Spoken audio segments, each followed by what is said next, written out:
South Pole Expedition, Diary of the Braves. It begins today, the 1st of November at Goa. His Excellency the Governor of Goa, Shri S.S. Sidhu, is here. Professor U.R. Rao and many other eminent persons are also here. It is our honor that we have the first citizen of Goa to flag off and bless the first expedition to South Pole. The unique thing about this expedition is that they are going to South Pole for the first time. I think this is an extremely important thing. At least at the 100th year, we'll certainly put our flag there. It's an important day for science in India as we today flag off first Indian South Pole expedition.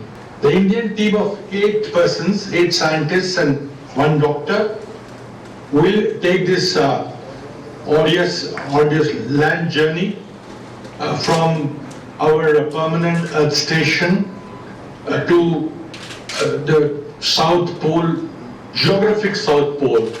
It's been a year since we began planning. The Honourable Minister Shri Prithviraj Chauhan formally hands over the Indian tricolour to Dr. Shailesh Naik, the Secretary of the Ministry of Earth Sciences in Delhi. We watch on the video screen.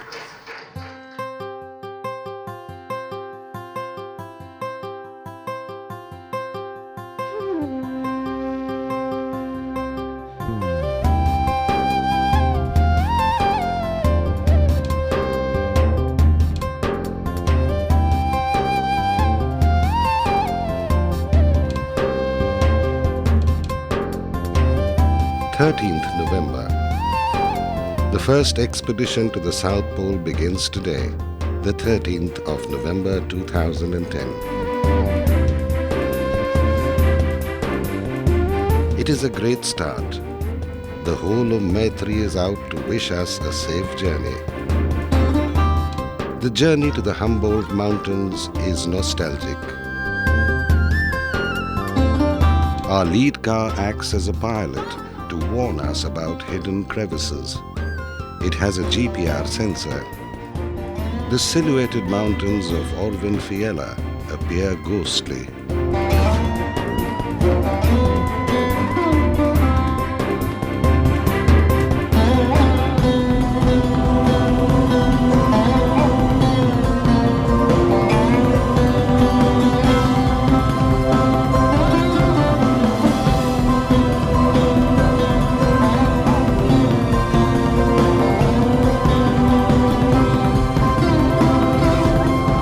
Call it a day at 72 degrees south at an altitude of 2,767 meters and a temperature of minus 27 degrees.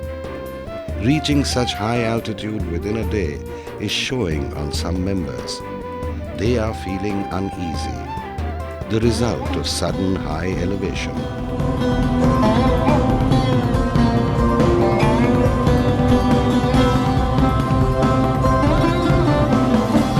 I am in the car, dozing.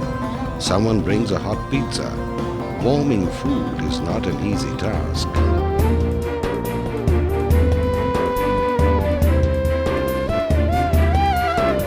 To our dismay, we find that the regulator and the gas cylinder are not compatible. The microwave oven is plugged in. It refuses to start. We have to warm up the microwave oven with a hot blower to get it going.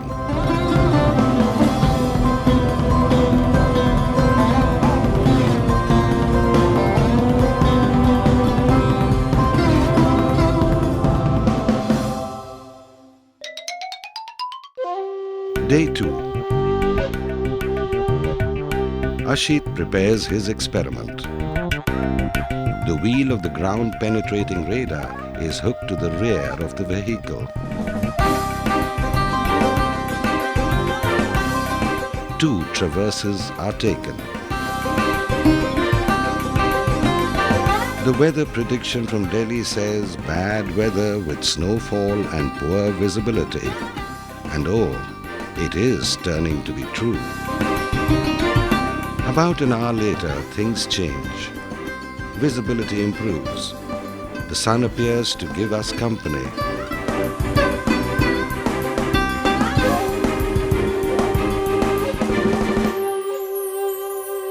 We change drivers frequently. In one car, Javed, Rasik and Pradeep rotate between sleep and driving. The monotonous flat ground is unforgiving. Talking to others over radio phones is working as a good way to defeat boredom and the monotony of traveling over a terrain devoid of any variation. We stop. Some eye scoring is done. Many of the instruments are not working properly either because of the extreme cold or due to tremendous rough riding. Sometimes even the laptops do not respond. Thamban and Ashit get minor cold injuries. Ashit has chilblain on the tip of his nose. Thamban has some metal sticking to his lips while doing the eye scoring. We arrive at the Mia crash site. A small plane crashed here 2 years ago. There were some fuel barrels buried in the snow and some poles marked the spot. We refuel our vehicles. Biting cold appears to be an inappropriate expression to define the ground reality.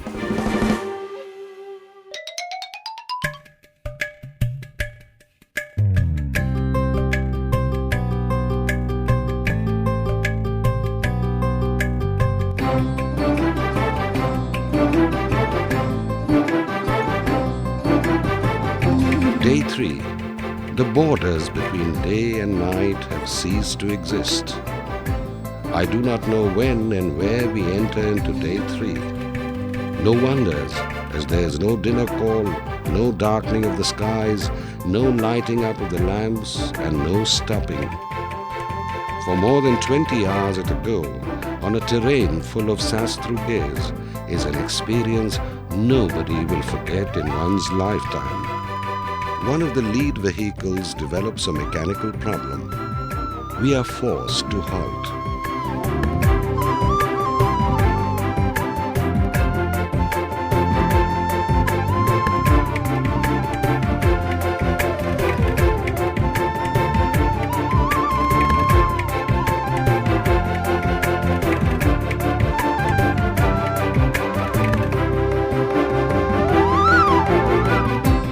Fatigue and an intense desire to stretch prompts us to pitch tents.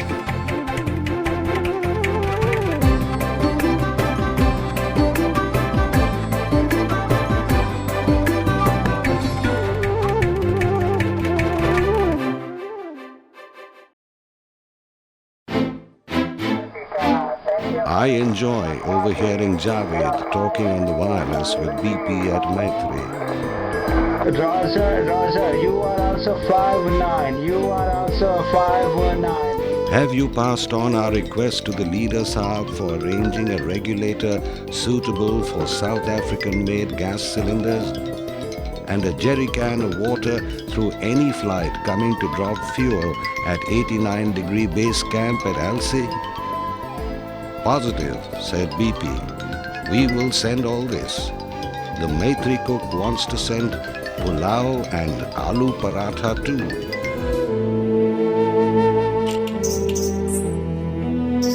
Ah, stuffed parathas. I start imagining how wonderful it would be to taste such stuff with potatoes and then gulp down the pulao with cups of steaming coffee. Wouldn't it be simply heavenly?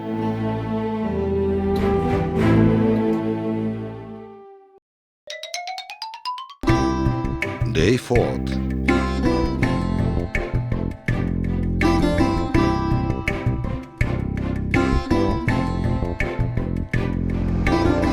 We can't switch off the car engines.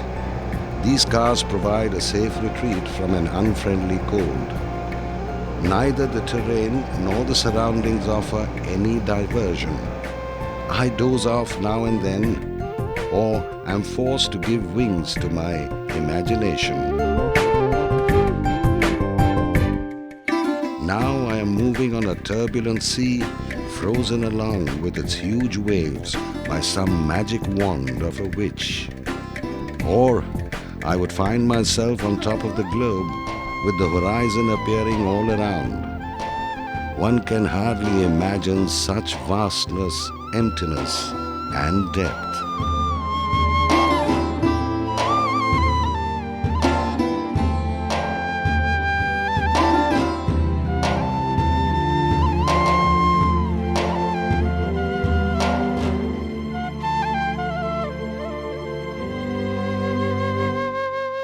In spite of a special antifreeze solution, 2 of our radiators failed. The spares save us, but we will sure need replenishment. 2 days from now, a Basla flight is supposed to touch the fuel depot at 83 degrees south. Hopefully, our supplies will arrive.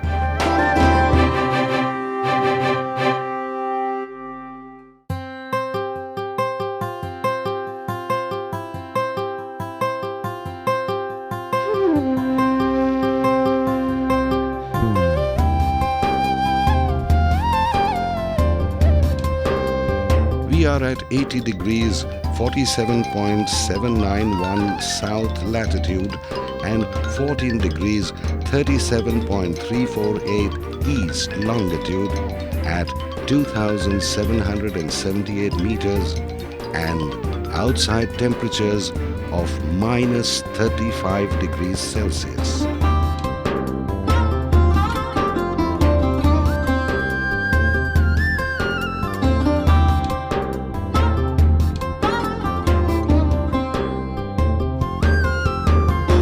The drive is monotonous over a terrain full of sastruges and soft snow.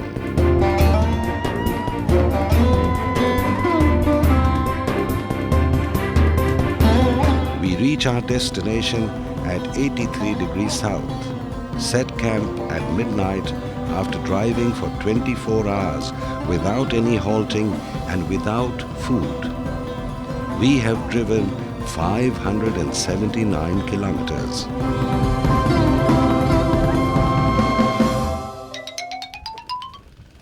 Day 6, 1830 hours. We hear the sound of an approaching aircraft. Within minutes, the red and white aircraft lands gracefully at the makeshift runway and taxis down very close to our tents.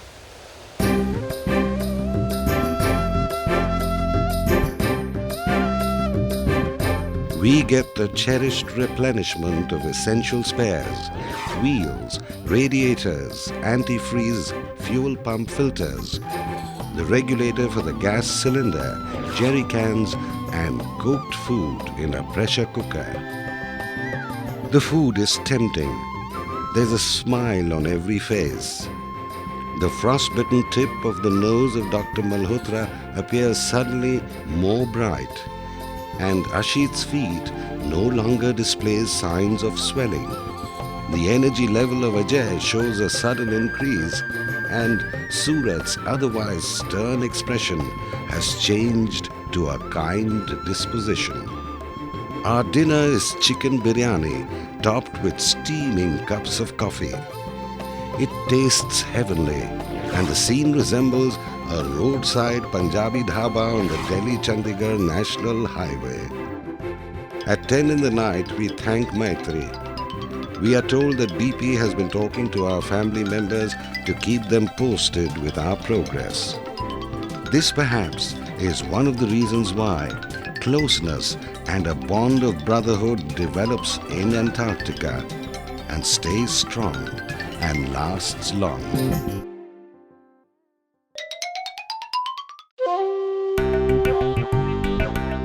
Day 7, November 19th, 0920 hours. From 10 last night till 5 this morning, we conduct scientific experiments. Thamban experiments with a multi-stage impactor. Ashit waits for his turn and sets up the GPR experiment. Thamban gets a couple of snow cores from his drilling equipment. This is very satisfying as we are moving towards achieving our scientific goals.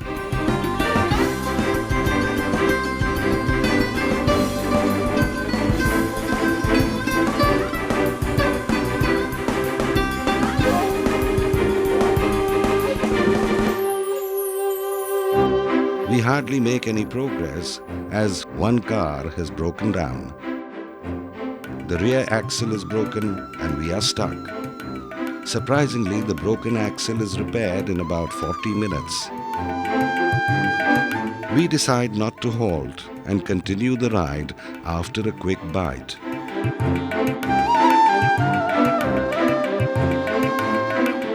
At 2300 hours, Javed and Krishna swing into action. The gas cylinder is unwrapped from the blanket that keeps it from freezing. A frying pan is fished out, placed on the stove, and aloo parathas sent from Maitri are a delight. Who could dream of hot stuffed Indian parathas at -50 degrees on a barren icy stretch with no life, and that too at an altitude above 3,000 meters? Strange are his ways. Thank you, God, for the pleasures you bestow on us mortals. We continue driving till 6:20 hours in the morning of the next day and camp at 87 degrees 10 minutes south latitude and 10 degrees 0697 minutes east longitude.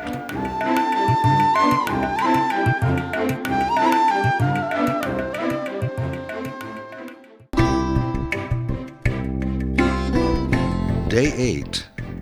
The usual concept of day and night has been totally lost. With the sun around during all the 24 hours and with no routine of camping, at times I have to struggle to find what time of the day or night it is. We depart from the camp at 1900 hours and cross another landmark, 88 degrees south, at 7 minutes past midnight and at 2,251 kilometers odo reading. The drive is very bumpy. Right from 83 degrees south, we have been encountering an uneven terrain full of soft snow and sastruges. The vehicles are really having a tough time.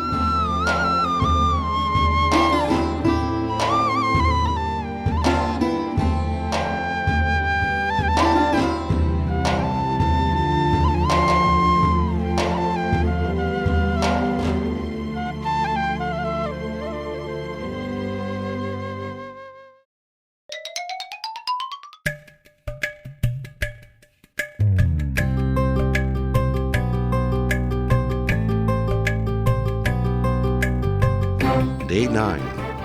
We reach the fuel drop point of the logistic company ALSI at 9:53 hours in the morning. The location of the spot is 89 degrees 47.717 minutes south latitude and 23 degrees 43.033 minutes west longitude. Hopefully, this is going to be our last camp on this route. The KM Odo reading stands at 2,433 kilometers and the altitude 2,836 meters. There is a makeshift runway and a fuel depot here that is maintained by ALSI.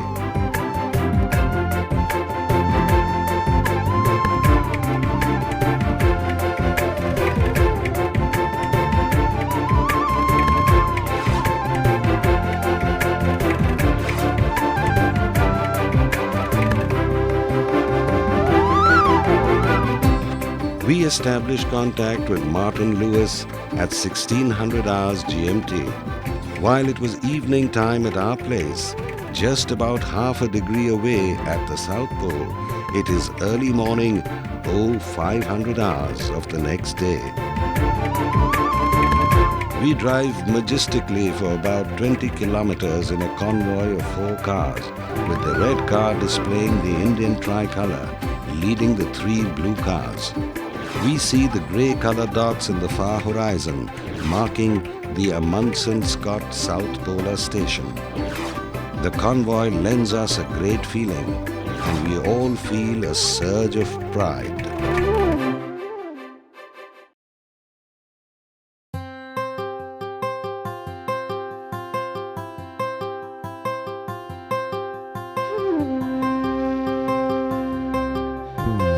Finally, we are at the South Pole Station.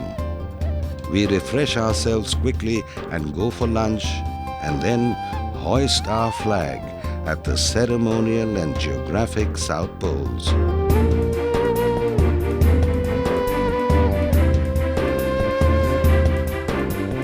We hug each other and take photographs.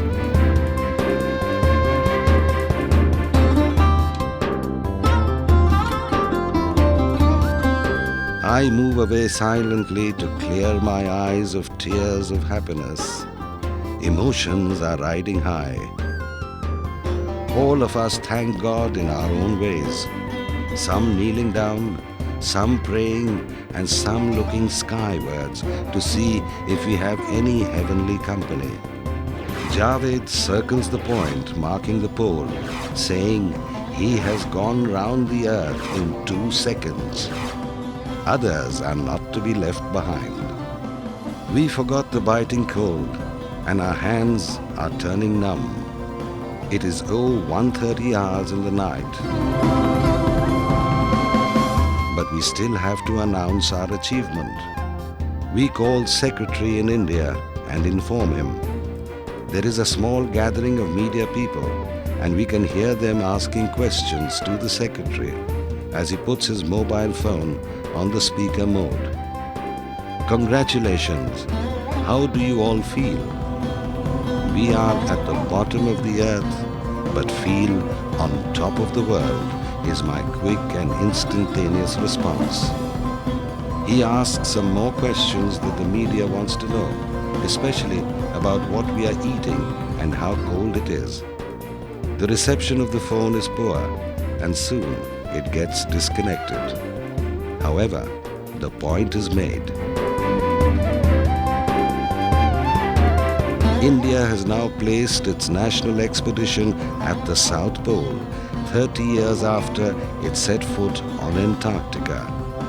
It also perhaps is the fastest overland scientific traverse to the South Pole, conducted as early in the year as November, when temperatures are still colder than the usual peak summer of the Antarctic.